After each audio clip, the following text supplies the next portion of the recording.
Hey everyone, and welcome to another video. It's no secret that gear is an integral part of all forms of PvP, and especially Arena, having to have the correct stats, correct corruption, and highest item level can make the gearing process seem like a nightmare. And how do you even know what gear is your best in slot? Well, don't worry. Today, we here at SkillCapped are going to be breaking this down into 3 easy steps that you can use to get geared and quickly jump into Arena. Step 1 is going to be all about preparation, boosting your item level and getting all of the required tools in order to farm your best gear. Then, in Step 2, we'll be showing you how to quickly and efficiently identify and target farm your best in slot items. Last up, Step 3 is going to be the icing on the cake, where we push that gear set even further to the top to give you the best possible gear and gain a competitive edge in PvP. But before we get into it, if you're new to the channel, be sure to like and subscribe if you want to show your support. Currently, 82% of you are not subscribed, which means that most of you are missing out on the awesome rank 1 fueled info that we drop regularly that will be sure to boost your rating in no time. So be sure to show some love and hit that subscribe button.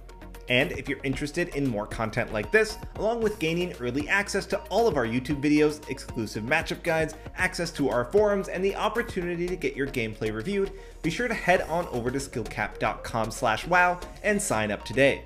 So if you're starting a new character or a fresh ult, then you're first going to have to complete a few steps in order to begin farming your best gear. If you've already got a decent enough item level to begin farming plus 14 or plus 15 dungeons, then feel free to skip forward to step 2 to find out how to begin farming your best items. To start off, you're going to have to upgrade your Heart of Azeroth neck and unlock essence slots.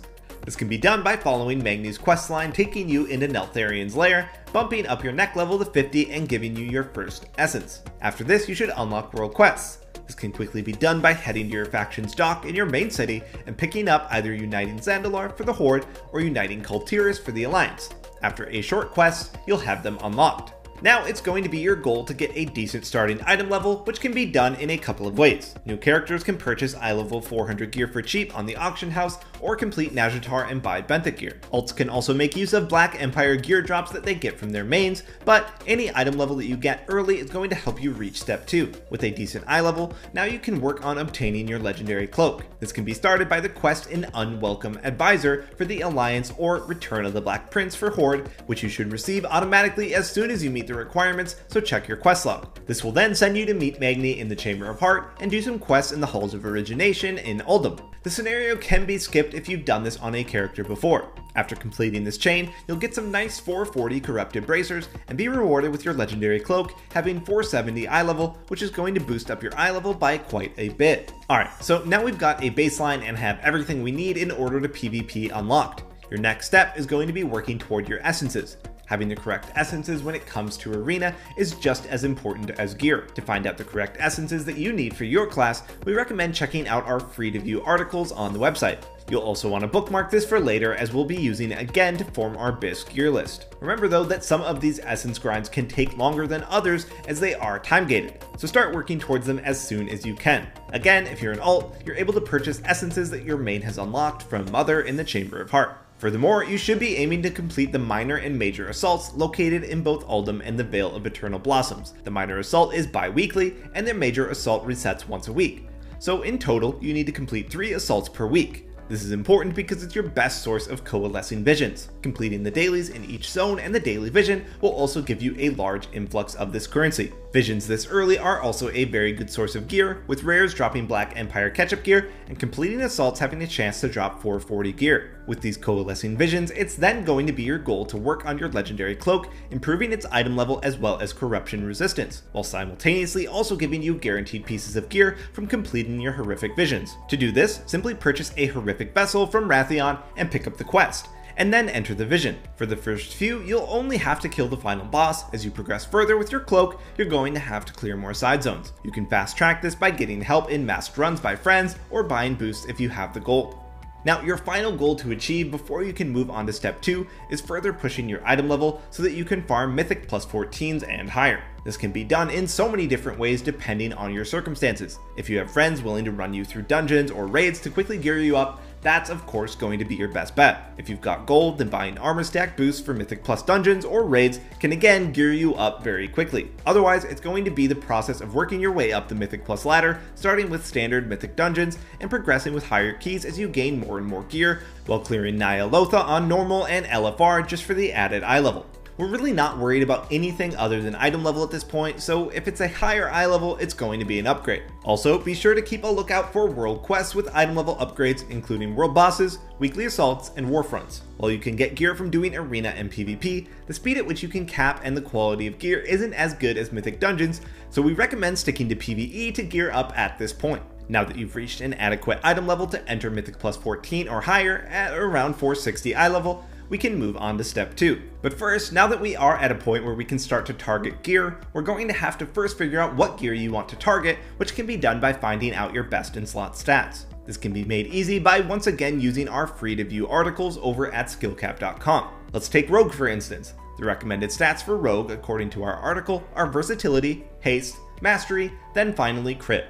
So we're going to be wanting to focus on targeting versatility and haste pieces, primarily focusing on verse, which is a rogue's best stat. So to do this using our rogue example, we're going to be utilizing the in-game dungeon guide to find high verse haste pieces we can aim to target farm from Mythic Plus. First of all, remember you want to be doing the dungeon on a 14 or above, as this will net you 465 baseline gear. Going through each dungeon and the raid on heroic using the journal, the highest versatility haste pieces I'm going to be wanting to aim to target are the Gloves of Corrupted Waters from Shrine of the Storms, the Belt of Gleaming Determination, Soul Render's Fangs, and the Seal of the Regal Loa, all coming from Atal Dazar, Sea Dog's Cuffs from Freehold, and the Thorn Woven Band from Wakecrest Manor. Then I also, from looking at the article, see that the recommended trinkets to wear include a remote guidance device, which drops from Mechagon Junkyard. Now remember, you can also pick up any side grades along the way, which will help you speed up the process. So with these upgrades, our BIS gear currently looks like this. So we're still missing some slots. Obviously, you'll be filling these slots with any side grades that you get meanwhile. Every class also has access to 2 crafted pieces of gear. Leather gets boots and legs from leatherworking, while cloth, plate, and mail get different slots. For rogues, we're going to be wanting to obtain the Aurora legs and boots,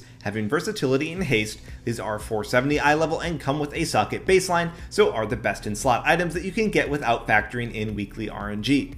You can also pick up a secondary profession, either engineering for the Azurite Helm or jewel crafting for the BIS ring. As the Azurite Helm has good traits for assassination, we're going to also pick up engineering and craft the helm. Before you're able to upgrade your crafted gear to max eye level though, you're going to have to farm shreds of insanity, the best way of which is from raid, which is great because we also still need some items from there. Referring back to our article, assassination rogues are users of the writhing segment of Dressagath, so we're going to be aiming to try and get that. The other items that we want from raid are ideally the chest and shoulders from the final 2 bosses. These are not completely best in slot Azurite, but there is no other comparable options that you can get from a drop. So by this stage our gear should look like this, having the trinkets we need, high eye level Azurite, and most importantly, perfect stats on each piece of gear. So we're ready to move on to step 3.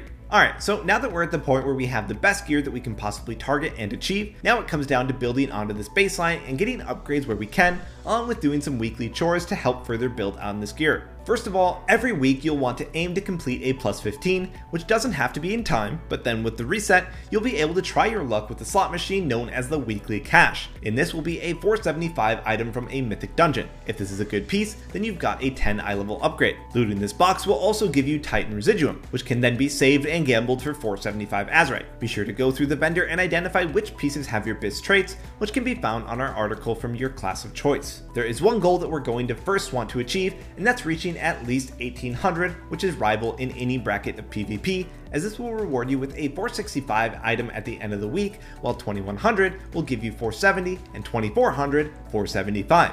So the higher rating that you can push, the better. But 1800 is a great goal to set, as you can get the highest eye level Azurite piece once you get that rating. While you're at your PvP box, it's also worth picking up the Call to Arms quests. Completing these will reward you with Quartermaster's Notes, which can then be traded in for a trophy, which can upgrade one of your best in slot pieces of gear to the highest eye level for your rating. On top of this, pushing as many bosses as you can in raid will further increase your gear. Now, not everybody will have the opportunity to kill the final bosses on Mythic and get 485 daggers, that's a given. But killing and finding groups for the first few bosses can be relatively simple and a great way to get some 475 upgrades, including some great trinkets for certain classes. Furthermore, now that you've got adequate gear, it's going to be time to start pushing higher in visions that we touched on in step 1, and aiming to do more masks in turn, giving higher item level pieces of gear, with 5 masked runs rewarding 470 eye level and 4 masks rewarding 465, and so on, which you can obtain once a week. Beyond that, while completing horrific visions, you're simultaneously working on completing your research tree, and the more masks that you do, the more mementos that you get,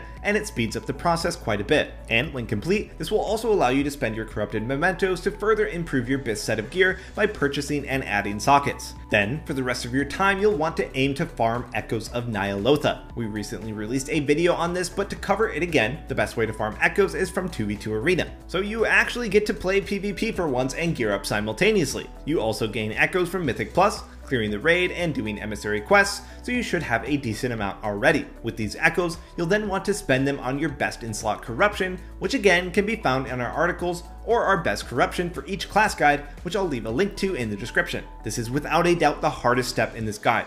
The corruption is sold by Mother and changes bi-weekly, so this could potentially leave you waiting up to a month for your BIS corruption if you're unlucky. This was very obviously not the best idea by Blizzard to put this on a rotation instead of just allowing players to purchase every corruption. Let us know what you think about this in the comments below. After you've got your corruption, you can then use these Echoes to buy vessels, which then equates to more sockets. Anyway, by this point, you should have about as good of gear as you can possibly get without factoring in RNG. So all that remains is to repeat your weekly chores of capping Arena, doing your visions, and weekly Mythic Plus to hope and pray that you get further upgrades in the future. Following these steps, you'll be able to quickly gear up and obtain the best stats possible to give you a competitive advantage when it comes to PvP and Arena. Alright, we here at SkillCap put a ton of work into keeping you updated on how to play and play around every class in World of Warcraft Arena. The best way for you to show your support and love for the channel, as well as remaining up to date on any shifts in the meta as they happen, is to like, subscribe, and share the video. Remember, the content that you find here on YouTube is just a taste of the hyper improvement platform you'll find on our website. If you're serious about pushing Arena rating and want to improve, be sure to check it out. Thanks for watching, and we'll see you next time.